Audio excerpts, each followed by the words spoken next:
अस्सलाम वालेकुम नाज़रीन, इजी शिफा हेल्थ केयर शो के साथ मैं हूं सलमा कौसर। मेरे साथ आज मौजूद हैं हड्डियों की बीमारियों को डील करते हैं डॉक्टर हुमायूं, ऑर्थोपेडिक स्पेशलिस्ट हैं। डॉक्टर हुमायूं, बहुत शुक्रिया आज आपने हमारे लिए वक्त निकाला। हड्डियों की जो बीमारियां हैं वो बड़ी कॉमन है, हर सोसाइटी में होती हैं। पाकिस्तान में ज़रा ज़्यादा इसलिए होती हैं कि पुअर न्यूट्रिशन होता है, लोगों को अवेयरनेस ज़रा कम होती है कंपैरेटिवली। जो लिटरेसी रेट है वो रिमोट एरियाज़ में इतना अच्छा नहीं होता, तो लोग ये नहीं समझ पाते कि वो क्या खाएंगे तो उनकी हड्डियां मजबूत होंगी। अब ज़रा बहुत बेसिक से शुरू करते हैं। सबसे पहले तो ये फरमाइएगा कि वो कौन सी हड्डियों की ऐसी बीमारियां हैं जो अच्छे न्यूट्रिशन से जिनसे बचा जा सकता है। वो बच्चा जिसने भी दुनिया में आना है, उसकी माँ के लिए क्या ऐसी डाइट ज़रूरी है जो वो खाएगी तो उस बच्चे की हड्डियाँ मजबूत होंगी, अच्छी होंगी, जब वो दुनिया में आएगा तो उसे मसाइल का सामना नहीं करना पड़ेगा। Thank you so much madam, मुझे बुलाने के लिए। और बड़ा अच्छा टॉपिक आपने सेलेक्ट किया जिस पे हमारे बहुत सारे लोगों को पाकिस्तान के अंदर अवेयरनेस नहीं है और होनी चाहिए। और बहुत सारी ऐसी बीमारियाँ हैं जो मेरी फील्ड से रिलेटेड जिनको प्रिवेंट किया जा सकता है अगर हम उनको लोगों को अच्छा गाइड करें, लोगों को जल्दी मशवरा मिल जाए, अच्छा मशवरा मिल जाए और वो उस पर अमल करें, तो बहुत सारी चीज़ें जो कि प्रिवेंटेबल हैं, प्रिवेंट कर सकते हैं। तो इसमें सबसे पहले तो ये कि अगर आप एक चाइल्ड बेयरिंग एज ग्रुप के अंदर फ़ीमेल स्पेशली जो प्रेग्नेंट लेडी हैं, उनको हम डाइटरी एडवाइस में अक्सर अगर वो गायनोकोलॉजिस्ट के पास विज़िट करते हैं तो उन्हें एडवाइस किया जाता है calcium supplements, vitamin D supplements, iron के सप्लीमेंट्स एडवाइस किए जाते हैं जो कि काफ़ी सारी बीमारियों को प्रिवेंट करते हैं, जिसमें न्यूरल ट्यूब डिफेक्ट्स होते हैं, स्पाइना बाइफिडा, जो आपकी स्पाइन है बच्चे की, उसकी डेवलपमेंटल एबनॉर्मेलिटीज़ को प्रिवेंट कर सकते हैं हम इसके फॉलिक एसिड यूज़ से, आयरन, कैल्शियम, ये और बच्चों की नशोनुमा के लिए जो उनकी ग्रोथ है, क्योंकि मदर की बोन्स को भी हम इससे प्रोटेक्ट करते हैं क्योंकि डीमिनरलाइजेशन मदर की बोन्स की भी होगी अगर she is not taking proper supplements, calcium supplements नहीं लेगी तो बच्चे की नीड को बॉडी, हमारा जो मैकेनिज़्म है, फिजियोलॉजी इस तरह से है कि मदर की बोन्स में से भी कैल्शियम निकाल के बच्चे को मिलेगा।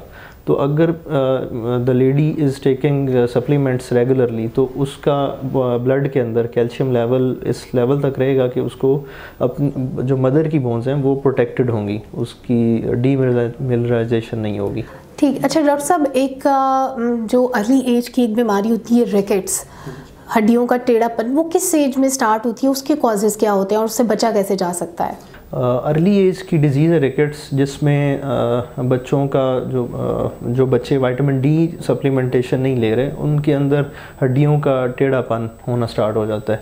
इसके लिए बचने के लिए विटामिन डी सप्लीमेंटेशन ज़रूरी है। ये डिटेक्ट कैसे होता है? आपको कैसे पता चलेगा कि हड्डियाँ टेढ़ी शुरू होनी हो गई हैं और अब ये वक्त है कि विटामिन डी B12 लेना शुरू कर दिया जाए? विटामिन डी जो है वो तो हम एडवाइस करते हैं अर्ली एज ग्रुप में, like since day of birth हम एडवाइस करते हैं कि बच्चे को सिंस बर्थ आप 1 ड्रॉप और 2 ड्रॉप्स रोज़ाना के दें ताकि बच्चे में विटामिन डी की कमी ना हो। कमी होने की सूरत में कैल्शियम और फास्फोरस 2 एलिमेंट हैं जो मिनरल्स जिन्होंने डिपॉजिट होना होता है बोन ग्रोथ के प्रोसेस के अंदर, तो विटामिन डी उसको हेल्प आउट करता है। तो कैल्शियम फास्फोरस तब तक डिपॉजिट नहीं प्रॉपरली हो पाता जब तक विटामिन डी डेफिशिएंट है। तो और पहले 6 माह की जो एज है बच्चे की, उसमें ब्रेस्ट फीडिंग जो मिल्क उसको मिल रहा होता है बच्चे की जो फीड है उसमें भी वो डेफिशिएंट है, तो इसलिए ये सप्लीमेंटेशन बहुत ज़रूरी है अर्ली एज में। और डिटेक्शन यही है कि बोन जैसे बच्चा चलना शुरू करता है, वेट बेयरिंग स्टार्ट होती है, तो उसमें हड्डियों का टेढ़ापन क्लियर आपको क्लिनिकली हमें पता चल जाता है, ऑब्वियस होता है कि ये टेढ़ापन ऑब्वियस होता है, नजर आ जाता है टेढ़ापन। अच्छा, ये ट्रीटेबल होता है अगर किसी को हड्डियाँ टेढ़ी होनी शुरू हो गई हैं और चलने में प्रॉब्लम होनी शुरू हो गई है, पेरेंट्स को इतना समझ बूझ नहीं थी, जब पता चला तो उस वक्त थोड़ा ज़्यादा वक्त गुजर गया था, तो क्या ये ट्रीटेबल होता है उसके बाद?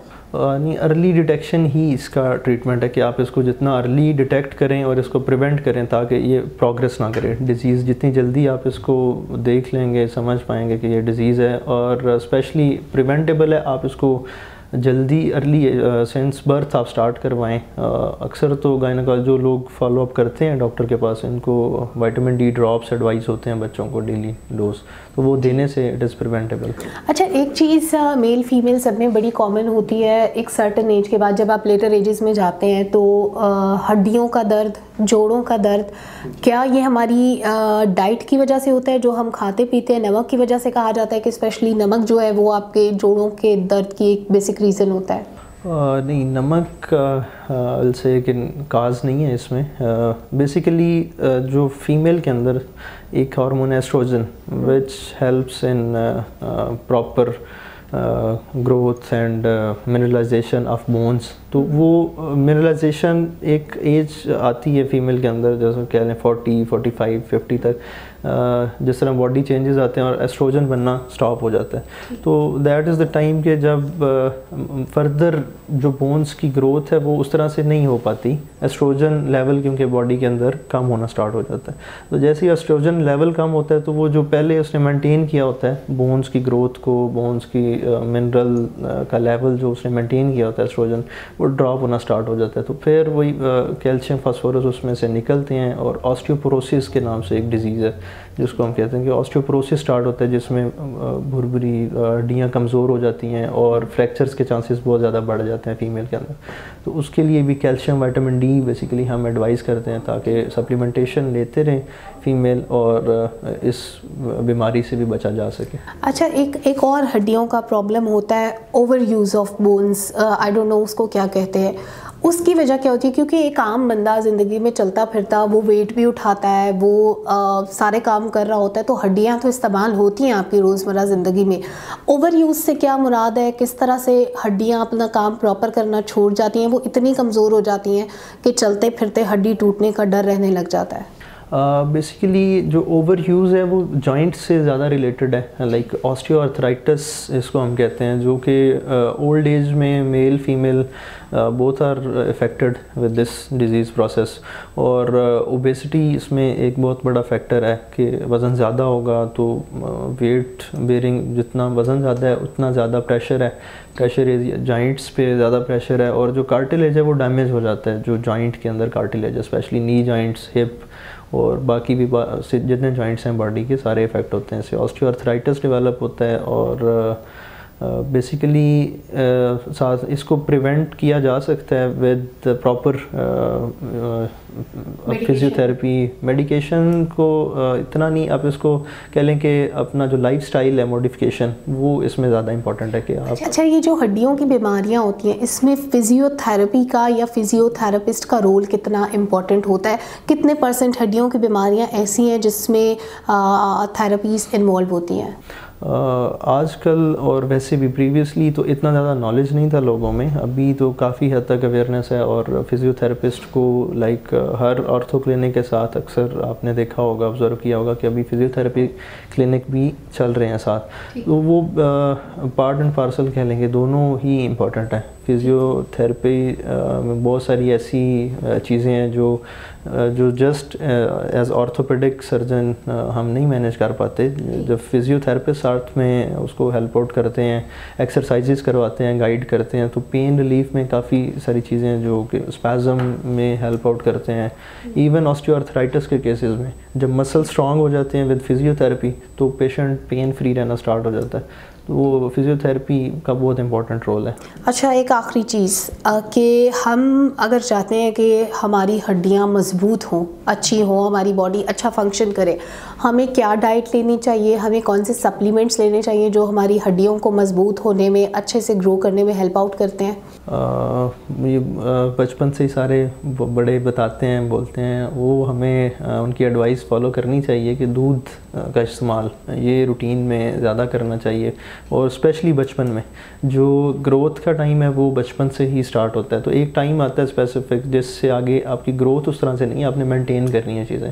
तो जो मजबूत हड्डियाँ हैं वो आपको कैल्शियम रिच डाइट, आपकी जो मिल्क है, मिल्क प्रोडक्ट्स वो लेने चाहिए और स्पेशली जो यंगर एज ग्रुप है उसमें जितना इफ़ेक्ट है वो लेटर ऑन तो उस तरह से। अच्छा, ये जो फुल क्रीम मिल्क होता है अगर हम फुल क्रीम मिल्क नहीं लेते, हम दूध को बॉईल करने के बाद उसके ऊपर से जो क्रीम है वो उतार देते हैं, तो क्या तब भी उसमें उतने विटामिन्स और मिनरल्स रहते हैं जिनकी हमें ज़रूरत है?